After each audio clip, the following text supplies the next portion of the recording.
اسلام میں حنفی شافی کی بیس پر پروٹوکول نہیں ہے.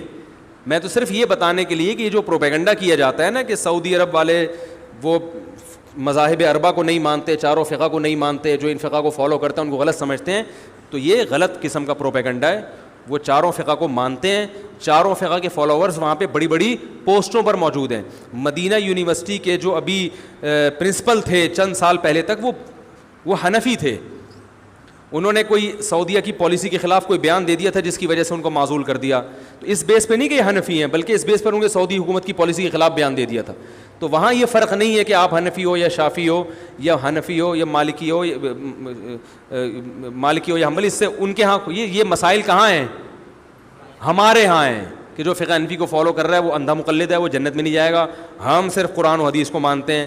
یہ وہاں اہل حدیث بھی ہیں اور اچھی پوسٹوں پر ہیں. تو یہ فرقواریت, یہ عذاب یہاں پر ہے. تو اہل حدیث بھی وہاں بڑی اچھی پوسٹوں پر ہیں, لیکن سعودی عرب کا جو سرکاری مذہب ہے وہ بہرحال فقہ حنبلی ہے, اور علماء حرم وہ بھی حنبلی فقہ کو فالو کرتے ہیں. میں نے تو ان کی تحریریں پڑھی ہیں ائمہ حرم کی کہ انہوں نے باقاعدہ ریٹن میں لکھا ہے کہ ہم فقہ حنبلی کو فالو کرتے ہیں. اور سعودی عرب میں جو انقلاب آیا محمد ابن عبد الوہاب, جن کی وجہ سے دنیا ان کو وہابی کہتی ہے نا, محمدی تو کہہ نہیں سکتی تھی تو ابا کے کھاتے میں ڈال کے وہابی کہنا شروع کر دیا. محمد ابن عبد الوہاب جو ہے جن کو سارے عرب فالو کرتے ہیں, ان کے جو بیٹے ہیں نا انہوں نے اپنے والد کے عقائد بیان کیے ہیں.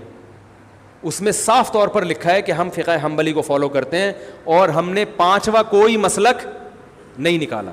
اور محمد ابن عبد الوہاب, میرے پاس یہ سارے تحریریں ثبوت کے ساتھ موجود ہیں, چونکہ یہ سوال تو اچانک آ گیا نا تو ان کے حوالوں کے ساتھ موجود ہیں. ان سے کسی نے سوال پوچھا محمد ابن عبد الوہاب سے حرم میں کہ کیا آپ نے کوئی پانچواں مسلک نکالا ہے؟ انہوں نے جواب دیا کہ ہم نے کوئی پانچواں مسلک نہیں نکالا. اہل سنت والجماعت کے جو چار مکاتب فکر ہیں, حنفی, مالکی, شافعی, حنبلی, ہم انہی کو فالو کرتے ہیں. آئی بات سمجھ میں؟ اور اس میں ہم فقہ حنبلی کو فالو کرتے ہیں, اور ہم ان تینوں کو, چاروں کو برحق سمجھتے ہیں. یہاں تک کہ ان کے جو بیٹے ہیں نا محمد بن عبد الوہاب کے, ان کے فتاوی میں یہ بات لکھی ہے, انہوں نے کہا کہ ہم ابن تیمیہ رحمہ اللہ تعالیٰ کو مقتدا اور رہبر سمجھتے ہیں, مگر ابن تیمیہ نے چاروں مذاہب کے خلاف اگر کوئی فتویٰ دیا ہے تو ہم اس میں ابن تیمیہ کو فالو نہیں کرتے. اس میں انہوں نے یہ بات بھی لکھی ہے کہ 3 طلاق کا مسئلہ چونکہ چاروں فقہا کے خلاف ہے ابن تیمیہ کا, اس مسئلے میں ہم نے ابن تیمیہ کی رائے کو مسترد کر دیا ہے. نہیں آ رہی بات سمجھ میں؟ تو یہ محمد ابن عبد الوہاب کا بھی بیان میں نے بیان کیا آپ کو, جو میرے پاس حوالوں کے ساتھ موجود ہے. نہیں تو آپ نیٹ پہ سرچ کریں, آ جائے گا. آج کل تو گوگل پہ لکھو, بہت سی چیزیں نکل آتی ہیں. تو یہ الفاظ نیٹ پہ سرچ کریں, وَلَا نُنْكِرُ أَحَدًا مَنْ قَلَّدَ أَحَدًا مِنَ الْمَذَاهِبِ الْأَرْبَعَةِ, کہ ان چاروں, یہ محمد بن عبد الوہاب کا بیان ہے رحمہ اللہ, کہ ہم کسی ایسے شخص پر رد نہیں کرتے جو چاروں مذاہب میں سے کسی ایک کی تقلید کرتا ہے.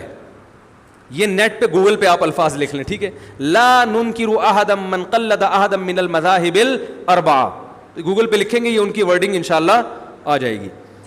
تو اور یہ بھی ہو سکتا ہے نہیں آئے تو مزید ریسرچ کریں, آپ مزید تحقیق کریں, کیونکہ بعض دفعہ یہ الفاظ کسی اور کے بھی کہے ہوئے ہوتے ہیں نا, تو کسی اور کے نام سے آ جائے گی پھر وہ. تو محمد بن عبد الوہاب وہ بھی حنبلی تھے, ان کے بیٹے نے تو باقاعدہ کتاب لکھی ہے کہ جو چاروں مذاہب میں سے کسی ایک کی تقلید کرتا ہے, تقلید کے الفاظ ہیں, ہم اس پر رد نہیں کرتے اور ہم فقہ حنبلی کو فالو کرتے ہیں.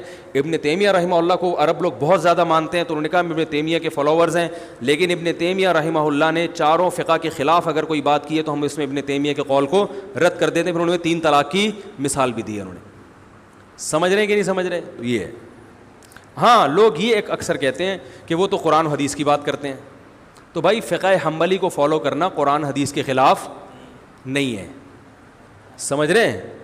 ایک عرب عالم سے کسی نے پوچھا کہ آپ دلیل کو فالو کیوں نہیں کر رہے, آپ نے جو قانون نافذ کیا ہے کہ فقہ حنبلی پر فتویٰ دیا جائے گا, دلیل کو فالو کیوں نہیں کر رہے؟ تو انہوں نے کہا کہ اس کا مطلب ہے کہ امام احمد بن حنبل نے دلیل کو فالو نہیں کیا تھا. یعنی جب بھائی دلائل تو چاروں نے دلیل کو فالو کیا ہے, لیکن جب ان کے فالو کرنے کے بعد ان کا اختلاف ہوا تو کسی ایک کو تو ترجیح دینی پڑے گی نا. یا تو آپ جج پہ چھوڑ دیں, تو جج میں تو ہر طرح کے لوگ آتے ہیں, وہ کبھی کسی چیز کو ترجیح دے دے گا, کبھی کسی چیز کو, کبھی اس کا اپنا مفاد بھی ہوگا, تو قانون کے میں ایک دائرہ کار میں لانا پڑتا ہے کسی کو. ہاں بہت سے سعودی عرب کی عدالت کے فیصلے ہیں جس میں, بہت سے تو نہیں کہوں گا, بعض فیصلوں میں انہوں نے فقہ حنبلی سے خروج کیا ہے, وہ زمانے کے لحاظ سے, ضرورت کے لحاظ سے, تو وہ ہم بھی کرتے ہیں.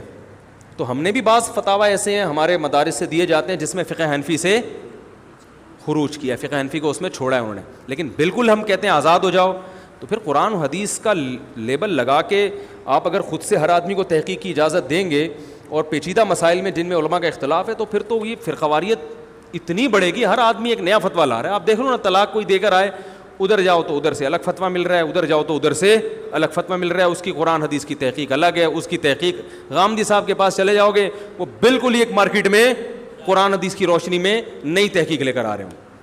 آپ کہہ سکتے ہیں کہ ان کی تحقیق غلط ہوتی ہے, لیکن عامی آدمی کو غلط لگتی نہیں ہے. وہ بات ہے عامی آدمی کی, وہ کیا کرے گا, تو اس کو پابند بنانا پڑتا ہے کسی ایک فقہ کا. باقی اہل حدیث حضرات بھی بہت کثرت سے ہیں وہاں پہ, اس کی چند وجوہات ہیں. اس کی وجہ یہ ہے کہ ہمارے حضرت مفتی رشید احمد صاحب رحمہ اللہ تعالیٰ یہ بات فرمایا کرتے تھے, جو اب پتہ نہیں نیٹ پہ کوئی الگ سے ہی مصیبت نہ کھڑی ہو جائے, لیکن اللہ کرے نہ کھڑی ہو, بھائی بات تو غلط نہیں ہے اور اس میں کسی کی میں برائی نہیں کر رہا. ہمارے فرمایا کرتے تھے کہ جو غیر مقلد حضرات ہیں, ایک خرابی ان میں ہے, وہ ٹھیک ہو جائے تو معاملہ بہت سیٹ ہو جائے گا, اور ایک خرابی مقلدین میں ہے جو مذاہب اربعہ کو فالو کرتے ہیں, حنفی شافعی, وہ خرابی ان میں ٹھیک ہو جائے تو یہ بہت اچھے ہو جائیں گے. فرمایا کہ حنفیوں میں جو ہمارے یہاں فقہ رائج ہے, بدعتیوں کی کثرت ہے اور بدعات کی کثرت ہے, اور غیر مقلدین میں کم علمی کی کثرت ہے. ریسرچ آدھی ہوتی ہے لیکن اس کو کل سمجھ رہے ہوتے ہیں. تو یہ دو خرابیاں ختم ہو جائیں, ادھر علم کا لیول تو کیا ہو جائے, بڑھ جائے. کیونکہ جب علم آئے گا نا تو پھر عالم کو پتہ ہوتا ہے کہ بھائی اس مسئلے میں یقینی طور پر رائے قائم نہیں کر سکتا, اس میں وہ دوسرے کی رائے کا احترام کرنا سیکھ جائے گا کہ بھائی اس میں یہ قول بھی ہے. بات آ رہی ہے سمجھ میں؟ جیسے فقہائے کرام ایک دوسرے کا احترام کرتے تھے اختلاف کے باوجود, کہ بھائی اس میں ان کی بھی دلیل ہے, بالکل اس کو کلعدم نہیں قرار دے سکتے ہم. ہمارے ہاں اہل حدیث حضرات, سب نہیں ہوں گے ایسے, بہت سے اہل حدیث حضرات کیا کرتے ہیں, ان کو جو حدیث مل گئی نا اور ان کی جو سمجھ میں آ رہا ہے اس کا مطلب, وہ سب پہ مسلط کرنا چاہتے ہیں کہ بس یہی ہے, اس کے علاوہ کچھ نہیں ہے, اور پھر دوسرے پر الزام کہ تم غلط کہہ رہے ہو, تم حدیث کے منکر ہو. جب آپ کا علم زیادہ ہوگا نا تو آپ کا ظرف بڑا ہو جائے گا, آپ کہو گے نہیں بھائی اس کے قول کی بھی ایک جہت اور اس کے قول کی بھی ایک دلیل ہے جس کی وجہ سے یہ مسئلہ کیا بن گیا, اختلافی, تو آپ کا ظرف بڑا ہو جائے گا. تو غیر مقلدین جن کو کہا جاتا ہے, جو اہل حدیث حضرات ہیں, ان کا مسئلہ یہ ہے کہ ان میں سے اکثر لوگ علم سے فارغ ہوتے ہیں, چند حدیثیں وہ بھی اردو میں پڑھ کر فتویٰ لگانا شروع کر دیتے ہیں. ان کو اس کی اصلاح کی ضرورت ہے. اور حنفیوں میں بڑی مصیبت یہ ہے کہ ہر بدعت امام ابو حنیفہ کے کھاتے میں, بولو بھائی, ڈالی گئی. بدعات بہت ملیں گی آپ کو, اور یہ دیوبندیوں میں بھی ملیں گی. جب ان سے بولو بھائی اس کی دلیل کیا ہے, تو سب تو ایسے نہیں ہوتے, سب تو ظاہر ہے ہر جگہ اچھے بھی, میں تو چھوٹا منہ بڑی بات ہو جائے گی نا, میں بڑے عالم سے سنی ہے میں نے یہ بات. تو وہ جب دلیل سے بات کرو, بعض لوگوں کی عادت ہم نے یہ دیکھی ہے, تو وہ حضرت دامت جی نے یہ فرمایا, دامت برکاتہ نے یہ فرمایا, حضرت والا نے یہ فرمایا, تو حضرت جی نے فرمایا. تو عامی آدمی یہ کہتا ہوا تو سمجھ میں آتا ہے, لیکن کوئی عالم کو تو چاہیے بھائی تو آپ تو کم از کم کوئی دلیل پیش کریں نا اس کی. تو بہت ساری بدعتیں رائج ہو چکی ہیں, لیکن پھر وہ فقہ حنفی کے کھاتے میں ڈال دیتے ہیں کہ ہم حنفی فقہ کو فالو کرتے ہیں, اور فقہ حنفی میں ایسے ہے. فقہ حنفی میں حالانکہ وہ ایسا, امام حنیفہ نے نہ ایسا کہا ہوتا ہے, نہ ان کی کوئی ایسی رائے ہوتی ہے, نہ ان کے شاگردوں نے, نہ مجتہدین سے کچھ منقول ہوتا ہے.